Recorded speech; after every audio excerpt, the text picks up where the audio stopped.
ग्राम पंचायतों की समस्याओं का समाधान कराने का बीड़ा उठा चुका है राष्ट्रीय पंचायती राज ग्राम प्रधान संगठन। मंत्री से लेकर मुख्यमंत्री तक मुलाकात, क्या बनेगी बात? देखिए संगठन के प्रदेश अध्यक्ष ललित शर्मा से खास बातचीत फिल्मटिक्स पर नितेश शांडिल्य के साथ। भारत में स्वस्थ लोकतंत्र के नजरिए से एक विभाग की स्थापना की गई थी जिसका था नाम पंचायती राज विभाग। पंचायतें छोटे स्तर पर लोकतंत्र के गूढ़ को स्थापित करने के लिए एक मजबूत विकल्प के तौर पर निकली थी, लेकिन इसके बाद पंचायती विभाग में लगातार तमाम समस्याएं उठती रहीं, तमाम बातें सामने आती रहीं। ऐसे में आवश्यकता थी एक ऐसे संगठन की जो पंचायत के छोटे मुद्दों को बड़े स्तर पर उठा सके। इसका बीड़ा उठाया राष्ट्रीय पंचायती राज ग्राम प्रधान संगठन ने। इसके प्रदेश अध्यक्ष इस वक्त हमारे साथ स्टूडियो में मौजूद हैं। बतौर मेहमान आपका बहुत बहुत स्वागत है फिल्मटिक्स के सोशल मीडिया पेज पर। जानकारी करना चाहेंगे कि आप लोग ग्राम पंचायत स्तर की जो भी समस्याएं हैं उनको मुख्य रूप से उठा रहे हैं। क्या लगता है जो आपका संगठन ये संघर्ष कर रहा है, अभी किस स्तर तक आप लोग पहुंचे हैं? सबसे पहले आप ही से पूछेंगे कि क्या आपने अभी तक सफलता अर्जित की? देखिए, राष्ट्रीय पंचायती राज ग्राम प्रधान संगठन जो लगातार पंचायतों के हित, पंचायतों को प्रतिबद्ध बनाने के लिए, पारदर्शिता लाने के लिए और स्थापित सत्य जो आपने कहा है कि पंचायतों का जो अस्तित्व है, जो आदिकाल से रहा है, उसको स्थापित करने के लिए संघर्ष लगातार चलता रहा है। और राष्ट्रीय पंचायती राज ग्राम प्रधान संगठन की ही देन था कि अब से 32 साल पहले देश में पंचायतों को संवैधानिक दर्जा मिला, कानूनी अधिकार मिला।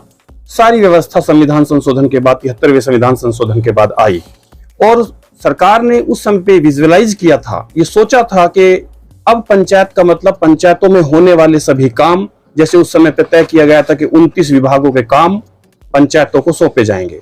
उत्तर प्रदेश में 99 में सौंपे भी गए, लेकिन धीरे धीरे फिर वो सरकारों ने फिर वापस ले लिया। उसके पीछे उनकी मंशा क्या थी? क्या ग्राम पंचायतों को केवल एक कार्यदायी संस्था के रूप में विकसित करना था, या सरकार ने जो सोचा था उस सपने को पूरा करने के लिए पंचायतों का अस्तित्व पर जो तय हुआ है? ये छोटी छोटी समस्याओं से आज पंचायतें घिरी हुई हैं। यदि 73वें संविधान संशोधन में प्रदत्त अधिकार यदि पंचायतों को पूर्णतः मिल जाएं, तो पंचायतें को ना तो धन का अभाव रहेगा, ना निर्णय लेने की क्षमता में कोई कमी आएगी और काम में पारदर्शिता आएगी। और मैं इस समय पर अनुरोध करना चाहता हूं कि यदि माननीय प्रधानमंत्री जी को नया भारत बनाना है और माननीय योगी जी को नया उत्तर प्रदेश बनाना है, तो पंचायती राज व्यवस्था को इतना सुदृढ़ कर दीजिए कि गांव के प्रधान अपने गांव को नया गांव बना सके। जब नया गांव बनेगा, आपकी बात को यहाँ पर अभी रोकना चाहूंगा। एक स्वस्थ भारत की स्थापना के लिए भारत का जो भी आधार रहा है वो एक स्वस्थ गांव रहा है। एक गांव को विकसित करना है, it is a very big challenge. प्रधानों के हाथ अभी बंधे हुए हैं, तमाम उनको चीजें हैं, पंचायती विभाग के आगे जाकर उनको गिड़गिड़ाना पड़ता है। ये एक बड़ी समस्या है प्रदेश अध्यक्ष जी। तो क्या लगता है इसमें सफलता अर्जित करने के लिए अभी आप लोगों का संगठन ओपी राजभर जी से भी मिला है, अपनी बातें रखी, क्या सफलताएं मिल रही हैं? देखिए, अभी हम जो ये शासन जो कर रहा है, जब भी राष्ट्रीय पंचायती राज ग्राम प्रधान संगठन शासन में, चाहे मुख्यमंत्री जी हो, चाहे सचिव हो, मुख्य सचिव हो या मंत्री जी हो, ये तात्कालिक निर्णय लेकर पंचायतों में कुछ भला हो जाता है। लेकिन दूरगामी दृष्टि से देखा जाए तो वो दिन हम देखना चाहते हैं कि जब उत्तर प्रदेश की पंचायतें नहीं, पूरे देश की पंचायतें, जो भारत सरकार ने कानून बनाया 92 में, आज 34 साल हो गए, उसका अक्षर से पालन हर प्रदेश में होना चाहिए, तो पंचायतें स्वतंत्र होंगी और पंचायतों को बहुत अधिकार मिलेंगे। अधिकार बहुत स्पष्ट हैं। हम कोई, आप देखिए कि विभाग 29 विभाग पंचायतों में काम करते हैं, लेकिन पंचायत की परिधि में कोई नहीं आता। जिस दिन आप 29 विभागों का कोऑर्डिनेशन ग्राम पंचायत स्तर पर तय कर देंगे, उस दिन गांव की तस्वीर अलग देखेगी। नया शहर बनाने में जो धनराशि खर्च होगी और जो ग्राम को नया बनाने में धनराशि खर्च होगी, उसमें बहुत कम पैसे में हम अच्छे गांव बना सकते हैं। आज आपको जानकर आश्चर्य होगा, प्रति वर्ष एक व्यक्ति के लिए 325 रुपए मिलते हैं।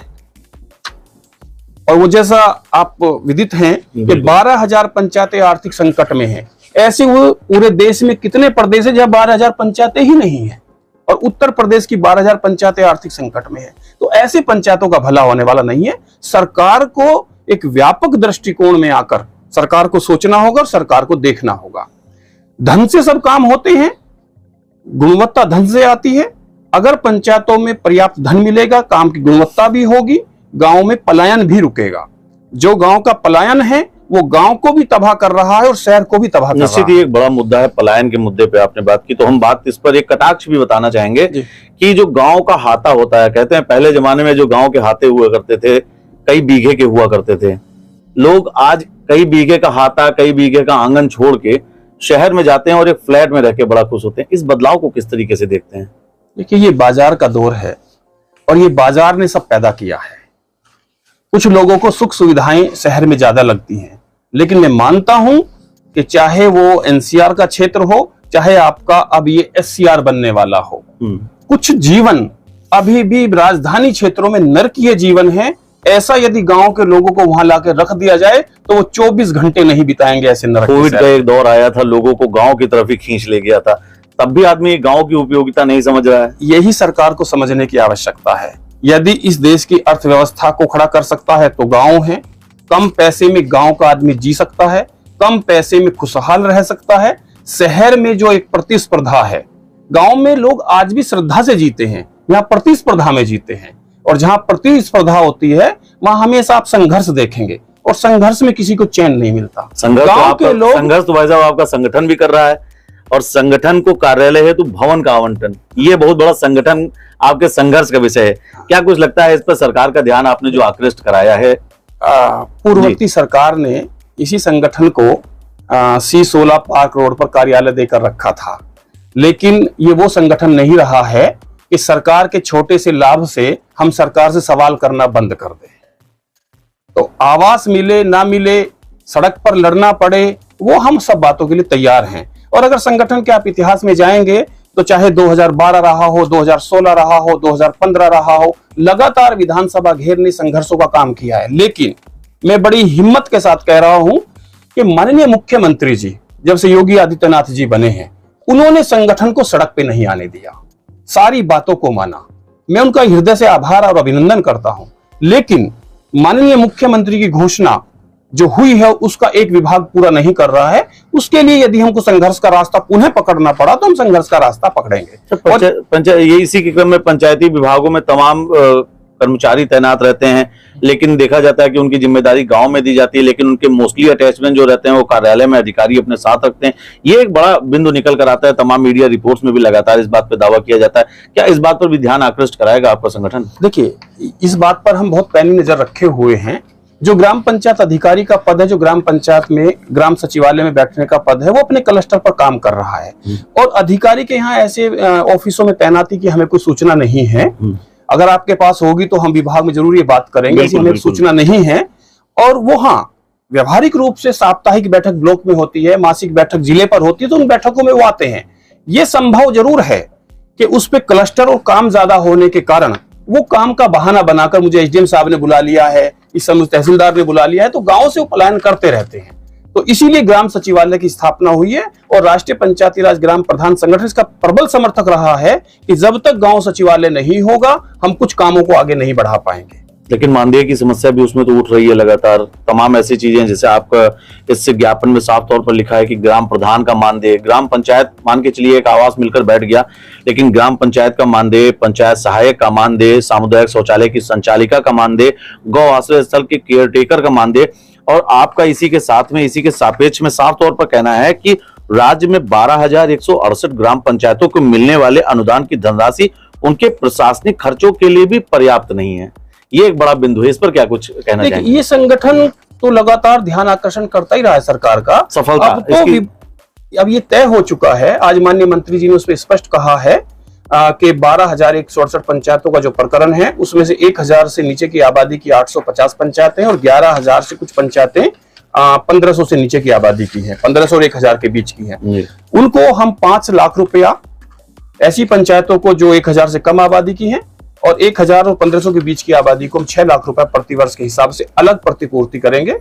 ये आज उन्होंने एक आश्वासन दिया है और ये भी कहा है कि फाइल बहुत उच्च स्तर पर और मैच्योरिटी की स्थिति में है, बहुत जल्दी सुखद परिणाम आएगा, ऐसा हमें उम्मीद है। अच्छा, अंतिम सवाल आपसे लेना चाहेंगे, राष्ट्रीय पंचायती राज ग्राम प्रधान संगठन का ये जो ज्ञापन है, जो ये इतने पन्नों में आपने ज्ञापन जिन बिंदुओं को निर्दिष्ट किया है, कितना भरोसा है कि अगर इस पे सरकार, वर्तमान सरकार इस पे पूरी तरीके से ध्यान कर ले, कितनी बड़ी सफलता सरकार को मिलेगी और ग्राम स्तर पर जो भी विकास है उसकी क्या नई गाथा, क्या नई रूपरेखा तैयार हो सकती है? इसमें केवल अभी मांग पत्र में उन बातों को सीमित रखा गया है जो सरकार कह चुकी है कि हम ये करने वाले हैं।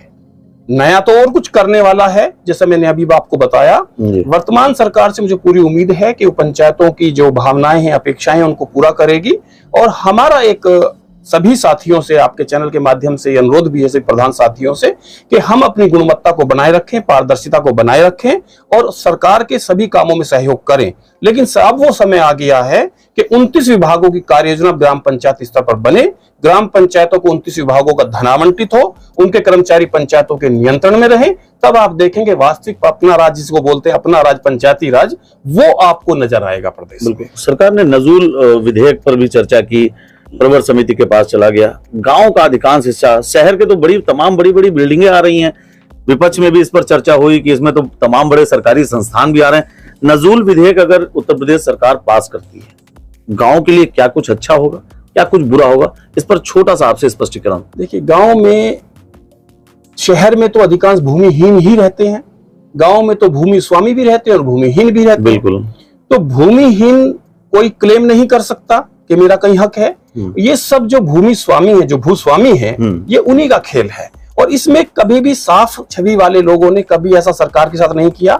सरकार की जितनी भी नजूल की संपत्ति जो शहरों के अंदर है, उसी पर बड़े बड़े बिल्डर आए हैं, बड़े माफिया आए हैं, सरकार उन पर लगाम कस रही है। हम इस जो सरकारी निर्णय ले रही, क्योंकि मैं राजस्व का कोई एक्सपर्ट नहीं हूं, मुझे केवल पंचायती राज में हम लोग काम करते हैं, लेकिन ये एक बहुत अच्छा कदम है। इस कदम की हम सराहना करते हैं कि नजूल की भूमि यदि ऐसी चिन्हित हो कि जहां पर पड़ी है, वो हम भूमिहीनों की भूमिहीनता को खत्म करने के लिए बिल्कुल जिसके पास उनके कागज कंप्लीट हैं, वो प्रस्तुत करें। सरकार का केवल एक काम है कि जो भूमिहीन है उनको भूमि स्वामी बनाए और जो भूमि स्वामी है उनको वैधानिकता प्रदान करे। कभी कभी ऐसी भी जमीन मेरे पास है, मैं पिछले 50 साल से जोत रहा हूं, लेकिन उसका कागज मेरे पास नहीं। मैं उदाहरण पट्टे का देता हूं। किसी के हाथ में पट्टा है और किसी के हाथ में जमीन है, तो जमीन वालों को तो कागज दो और जिनके पास कागज हैं उनको जमीन दो।